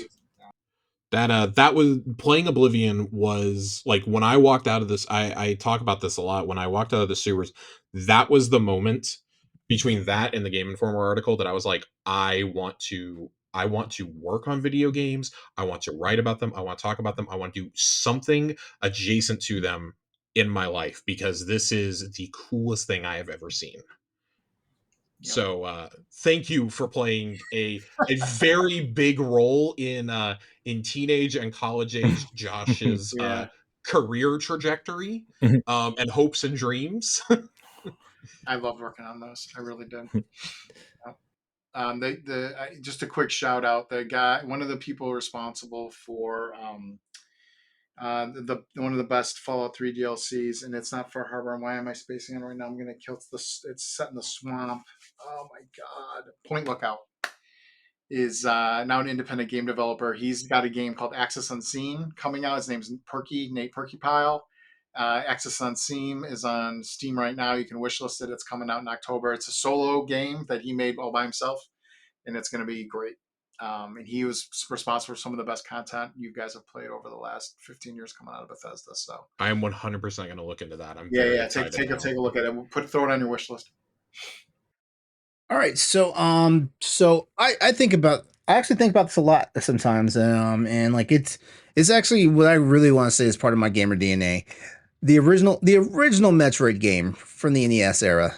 I mean, I probably explained this to people before, but but Metroid was such a bare bones game back then. Like, I mean, like, basically you just had like the frame of like what the atmosphere was going to be like. And, like it was basically it was an old school platformer. Like, like the cool thing about this game was like you can move left or right and up and down and stuff like that and things like that.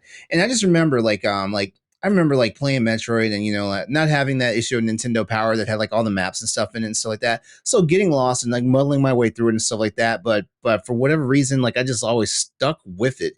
And it's probably why Metroid is one of my favorite like franchises to date. And plus back then, like Nintendo games, in my opinion, like I don't feel like Nintendo games like got really like vivid until like 4 or 5 years into like the NES's life cycle. So for the most part, you're playing a lot of these games, and like you either had to use your imagination, or like like try to find various ways to navigate the crazy ass difficulties that were in those games and stuff like that. So yeah, Metroid, and like to this day, like I love a good platforming game. Like Way Forward just did Operation Galuga, which is basically a remake slash fan dub of the original Contra games and stuff like that. And yeah, like I was having a blast playing those games, and that's just something a little more modern. So yeah, um, I would say for sure like Metroid. Like Metroid's one of the earlier games that definitely put me on the gaming trajectory that I am now. Nice. I mean, for me, I guess you could point at a ton of different games. Kaboom was the first video game I ever played. Tetris for Game Boy, obviously, just the greatest game ever made, in my opinion. But and then you look at Mario 64. For me, was like the first game that oh, video games are more than just like Ninja Turtles beat 'em ups and Mario side scrollers and you know licensed games and Sonic and whatever else. Uh, and then after Mario 64 was like, God of War 2 is a seminal game for me. I love that game so much. And Xbox 360, that launch of that generation was so important. Like those first 2 or 3 years was so important shaping, games for me. Like Gears and Oblivion were the only two games I had until Halo 3 came out. And then those were the only three games I had for a while. Those in the dumb Burger King games. Listen, we respect Sneak King on this podcast. Yeah, it's true. But in terms of where I'm at in my life now, I mean, I know that people are probably tired of hearing me talk about it, but it's Destiny, right? I mean, my first podcast was about Destiny. Josh, you and I do a pretty large Destiny podcast. I mean, it's why we're all friends here. I mean, Jeff, it's why you're sitting here is because of Destiny. It's Destiny is the reason I have my job in where I work now. It's like it's crazy to think that all the things I'm passionate about came from this one game. But here we are. All right, let's get to listener questions. Some of these have been answered, kind of, Josh and LeRon when we were talking earlier. So we might skip some of the questions, but or skip mercifully some of them have been answered. Yes. So Jeff, most of these are aimed at you. I would say all of them are actually. We'll get through what we can, and then we'll lightning round. Yeah, lightning round. The One True James via Discord asks, I want to shout out Sam Hall. He asked a pretty similar question. How in depth do you foresee the RPG systems being in Wyrdsong? As deep as we can make them with the time given. I am a very big fan of deep and engaging systems design. It's sort of what I love to do. It's the games I like to play. So you're going to have obviously the standard skill trees and abilities. We have a very unique way to interact with those based on things you find in the environment. I'm not going to spoil. So there's going to be a grand level up system. It will be basically classless. I'm a big fan of that too. So you can just sort of just mix and match and pick what you want and play it forever. And then then there's the like the meta systems within the game, which are reputation and how your character interacts with the environment and changes along with it. The other thing, a big inspiration for the game was the original Fable, where in Fable the decisions you make has physical, tangible. I like behind the scenes systems, but I'm a big believer that anything you do behind the scenes should be represented in the game as much as possible. So in Fable, there, for instance, I'm not saying we're doing this, but you ate too much food, you got fat, right? And so we're going to incorporate that. And we have a very unique sort of karma system. Weird means fate or karma. So we're taking the title of the game, Weird, and building that into the character system. So not only will your reputation with the NPCs and denizens of the worlds that we're creating be affected by your decisions, but your actual physical avatar will as well.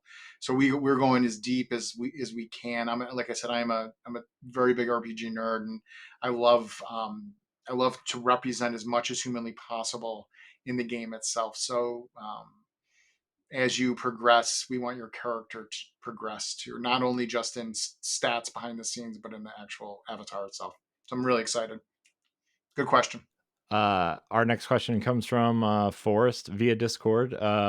Was there a creature you wanted to include in a Fallout project but were unable to make it work?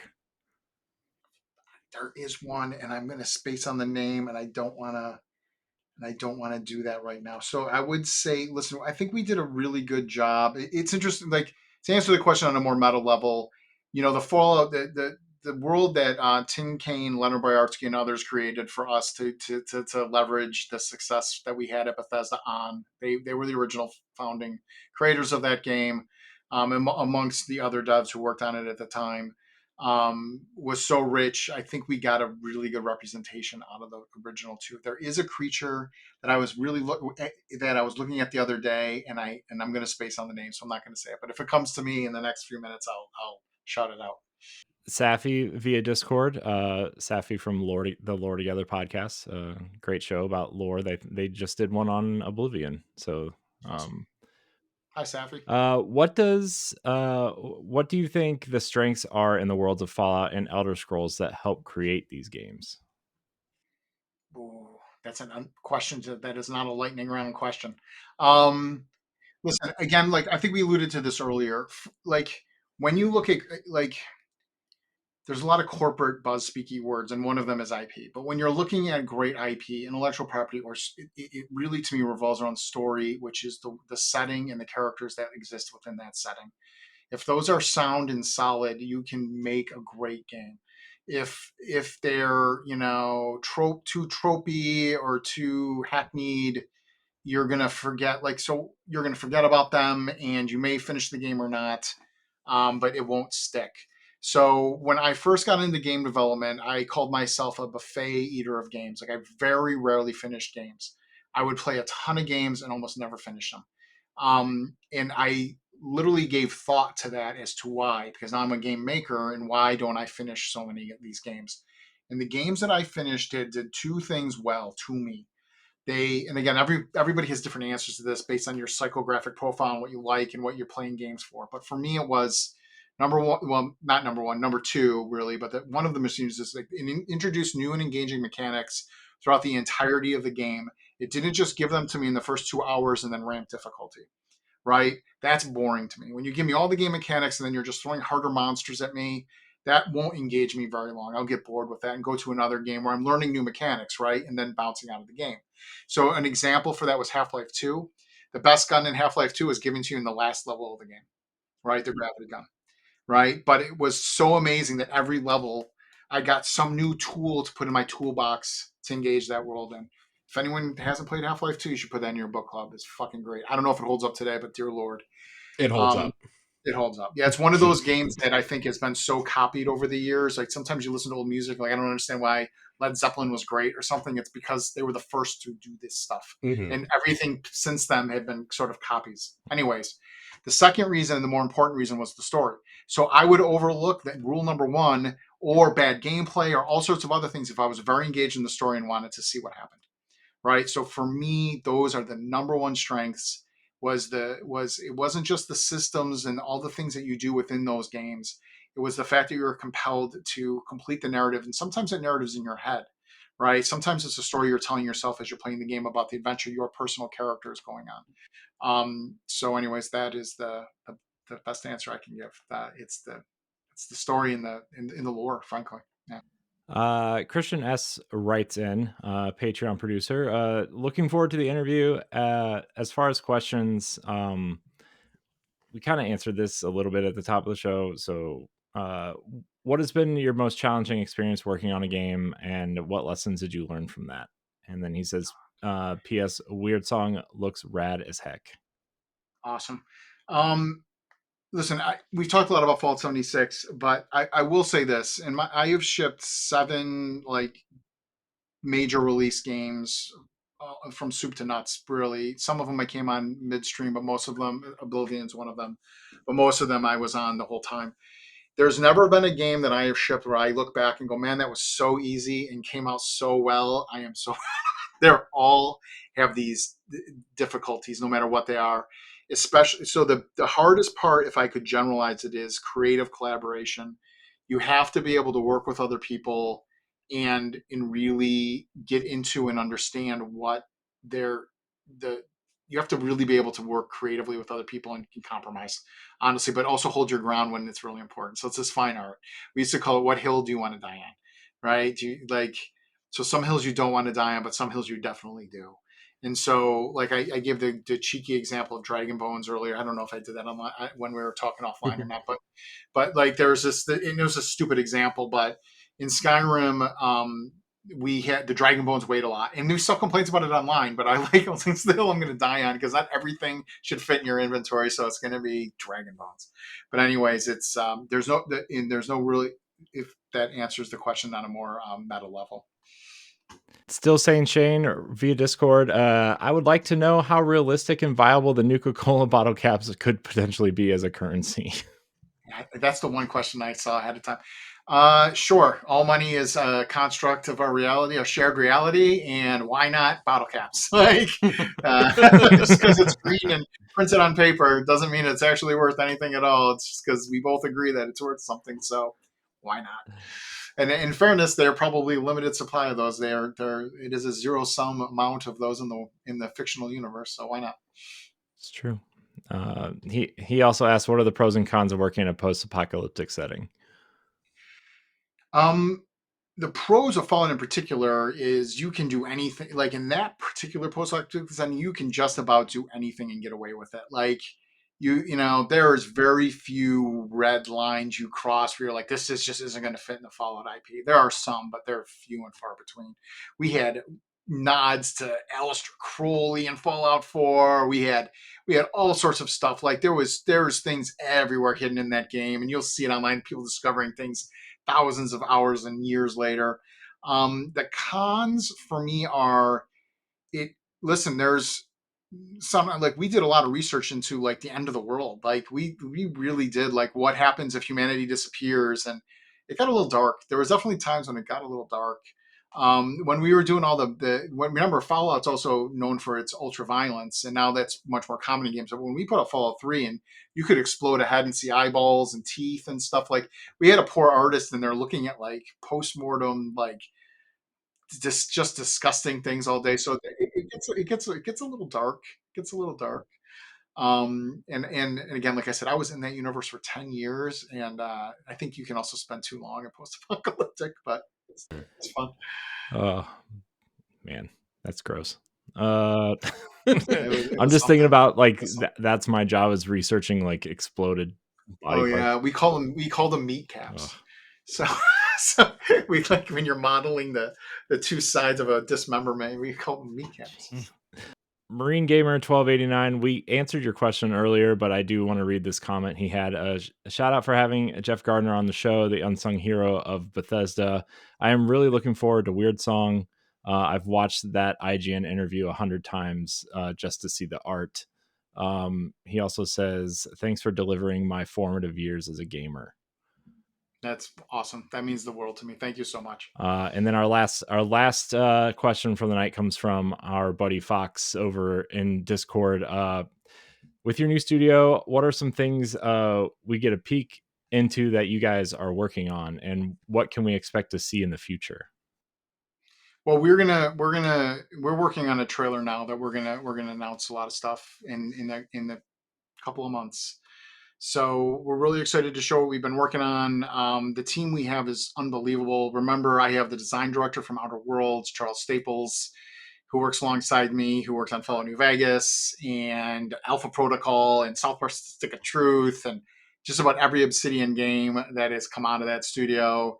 I also have the illustrious Will Shen, who worked on Fallout Far Harbor. He was a lead designer on that. He was tapped to be the design director of Elder Scrolls 6. So I've got some powerhouse folks. It really is Bethesda and Obsidian coming together to make the next great RPG. And we take that to heart, and that's what we do every day. Awesome. So we're excited to show you more when it comes out, when we're ready. We're excited to see more. Yeah, I was going to say, I think I could speak for our whole audience to say we're excited to see more of Wyrdsong. Jeff, that's it. Thank you so much for joining us. Yeah, thanks for listening to my long-winded answers. This was thank you for giving me for real. This was awesome. The fact that we had you on once was awesome. Now that we've had you twice, it's even better. Where can people find more information about Something Wicked Games, about you? On Twitter at Some Wicked Game. My personal Twitter's at JG93. We're on Facebook under Something Wicked Games. We're on Instagram, Something Wicked Games. So you can search any of those socials and find us easily. I haven't set up TikTok yet. I don't know if I want to go down the rabbit hole, but we're not going to see you doing some weird TikTok trend dance. You never know. You never know. But right now, that's it. We do have a YouTube channel at Something Wicked Games that has our initial launch trailer, which was really just 3 pieces of animated concept art. So I appreciate the enthusiasm and excitement. I hope we live up to everyone's expectations. Thank you so much for the opportunity to be here. Well, thank you for coming on. All the social links and stuff will be in the show notes as well, everybody. So got to make sure we get. Yeah, I'll try to find the picture of me when I'm holding the Atari. I was looking for it quickly. I'll find it. It's in here. This nested folder nightmare I've got somewhere. LeRon, Josh, thank you for your time as always as well. Oh yeah, of course. Everybody out there, thank you so much for listening and or watching. Remember to subscribe, share, rate, and review wherever you listen. Leave a comment on the video, like it, whatever, all those things, all those YouTube-y words that we all are supposed to say but never really understand. YouTube-y words. Yep. Thank you so much for watching and or listening, and until next time, we love you. Goodbye. If you want to see how you can become a Patreon producer, head on over to patreon.com/BossRushNetwork. The Patreon producers for this month are Adriel Munger, Austin Campbell, Celeste Roberts, Christian S., Sana Dierig, Francisco Santillan, Matthew Keel, and Todd Oxtra. Thanks for your continued support of the Boss Rush Network.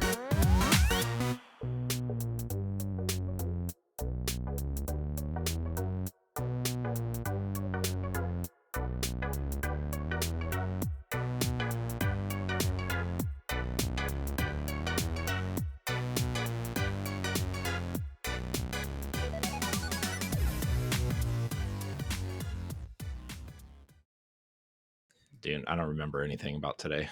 What did you have for breakfast yesterday? A cup of coffee. I have the same thing for breakfast every day. So I mean that I know what I had because I have the same thing every day, which is 2 eggs in a wrap and a banana. And a Red Bull? No Red Bull? And a Red Bull. Okay, there you go. 12 ounce Red Bull. You didn't have any salsa on that egg wrap or anything? No, man. No. Look, you know, you don't love yourself. I know you're losing weight, but geez, like salsa has no calories, dude. I understand, but I don't like salsa on my eggs, man. I like plain eggs, a little bit of cheese maybe sometimes, but you know. So you literally have nothing to like. I don't know, like because.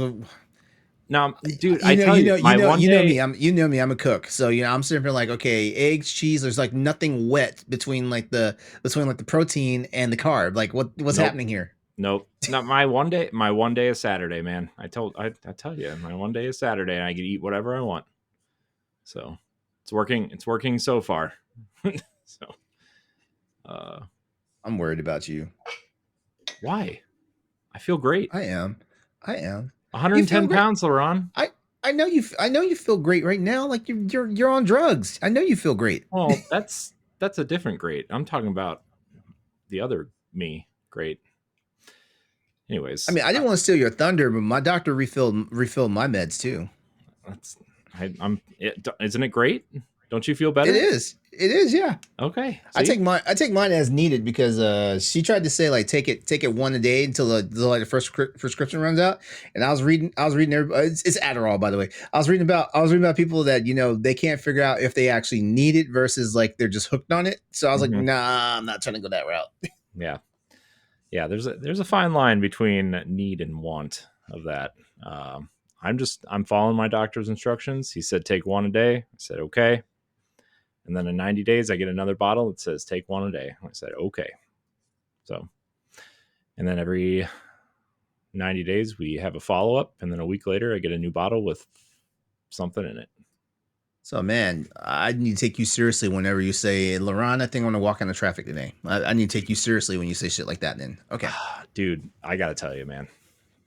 I didn't know this stuff worked like that until you're off of it for 5 days. And then you're just like, see, that's what I don't want to encounter by taking mine. Well, it's not just the Adderall, it's the antidepressants and then the pill that helps me fall asleep. All three of those that I take.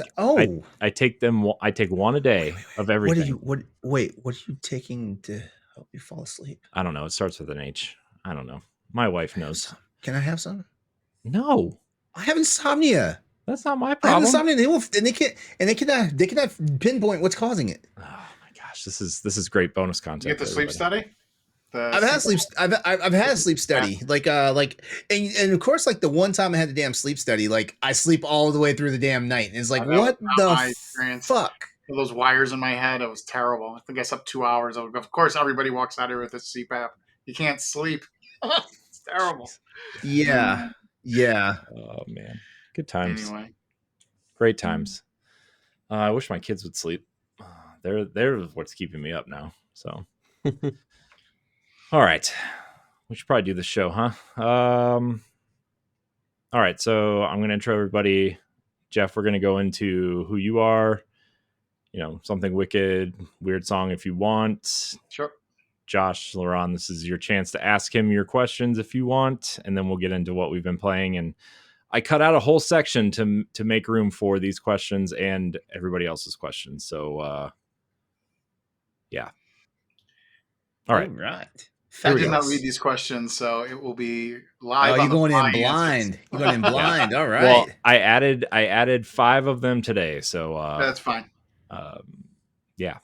I will do my best. If I can't answer them, I will say I can't answer them. I believe in you, Jeff. The suing. All right. What did you say? I'm going to count us down.